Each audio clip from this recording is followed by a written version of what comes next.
Is the gaming industry cooked? I've been thinking about this topic a lot lately. I want to talk about my concerns of why I feel like gaming is losing its soul and why I'm worried. But to understand the context of what we'll talk about later, we gotta go back, like way back. Maybe you grew up like me.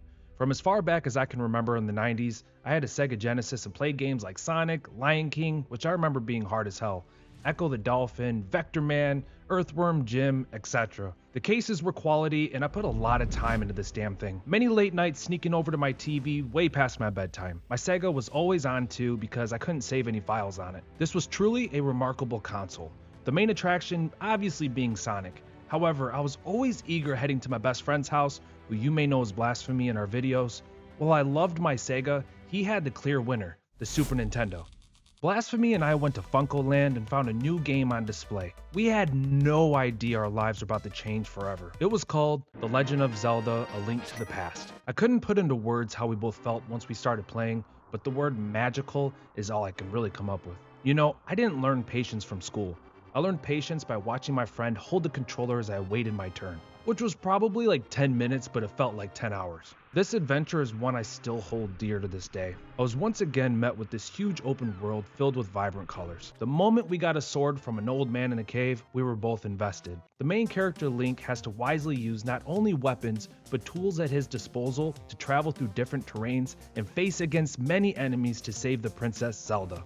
It set the template for all Zelda games to come until Breath of the Wild in 2017. We also had Metroid, Super Mario World, Earthbound, Star Fox, Mega Man X, which slapped. Each experience played numerous times just because they were pure fun and enjoyment. There wasn't any hand holding either. You booted up the game and you sucked at it until you got good. That's what never mind. Maybe you grew up like me. Most days I was outside playing, just like all the other kids in my neighborhood. The leaves that were once green were now changing into their orange and red colors. With my jacket on, Tamagotchi in my pocket, life was good. During this time, there were some banger movies and shows too. There was just one thing I couldn't stop thinking about.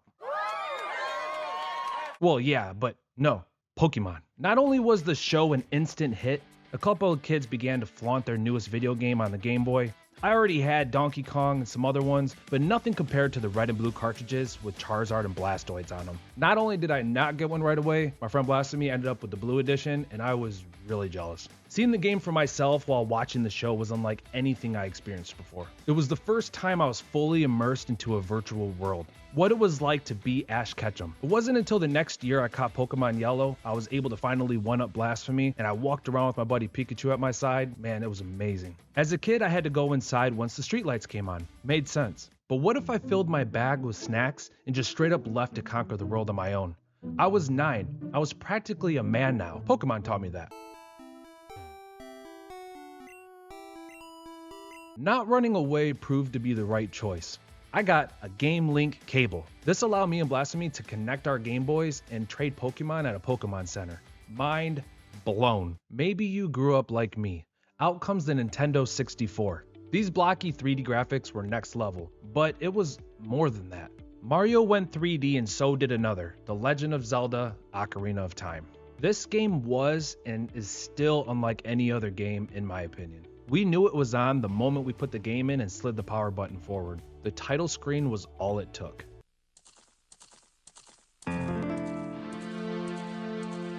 This is my favorite game of all time. What's yours? Let me know down in the comments. Now I gotta be honest, I used the strategy guide a lot when I played this game, while Blasphemy refused to bend the knee. Stubborn. The N64 had other games too, like GoldenEye 007, where me and friends competed in split-screen death matches to win just for the bragging rights. No rewards, no skins, no microtransactions, just pure velocity and fun. You know how to use one of these? We also had Banjo-Kazooie, Super Smash Bros., Star Fox 64, Conker's Bad Fur Day, just to name a few.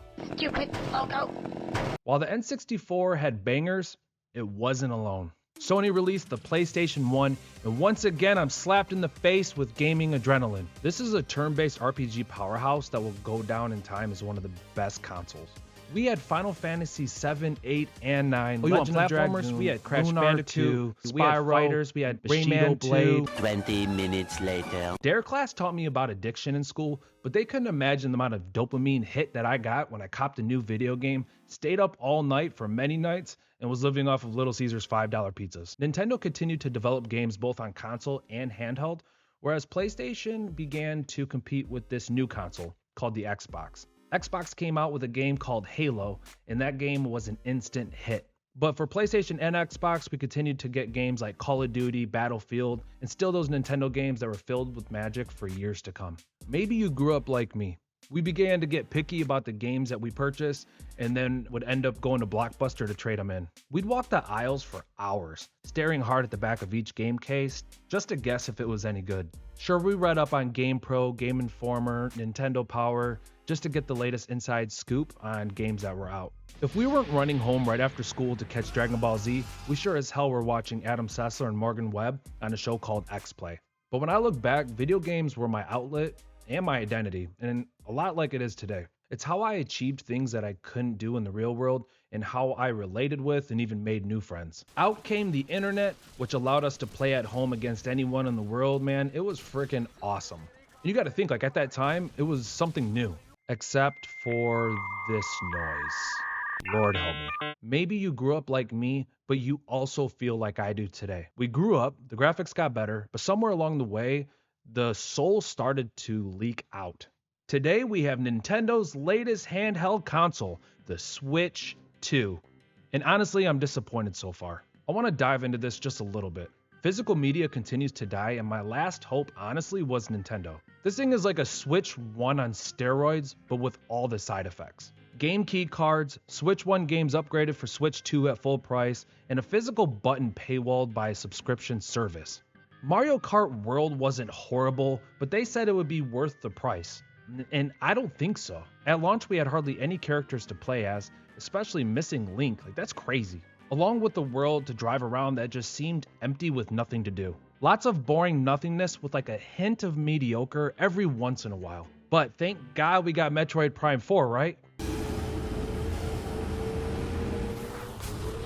Oh, yeah, never mind. Many like Donkey Kong Bonanza. I mean, it's fun, it's cute, but I found it to be too easy and repetitive. Felt like I was being tortured every time I heard, "Stop it. Stop it. Stop it!" Moving on to Xbox real quick, Xbox has increased the price of their Game Pass numerous times now. Which is to be expected, but which one of their games actually make it worth it? Oh yeah, they have older games, so let's play those because those had quality. Halo is releasing on PlayStation, so that's pretty cool. Now I really don't need an Xbox. At least we'll get something other than The Last of Us remake of a remake. Stop with the bullshit. Games like Astro Bot, Stellar Blade, Demon's Souls, Final Fantasy 16, and Ratchet & Clank Rift Apart exclusives stand out to me the most. But PlayStation isn't innocent in all this either. Over the past 5 to 10 years, we have had some bangers. Most recently, upon recording this, we've had Expedition 33, Hollow Knight Silksong, Arc Raiders. Come on. The problem I'm having is the direction that I see that we're headed.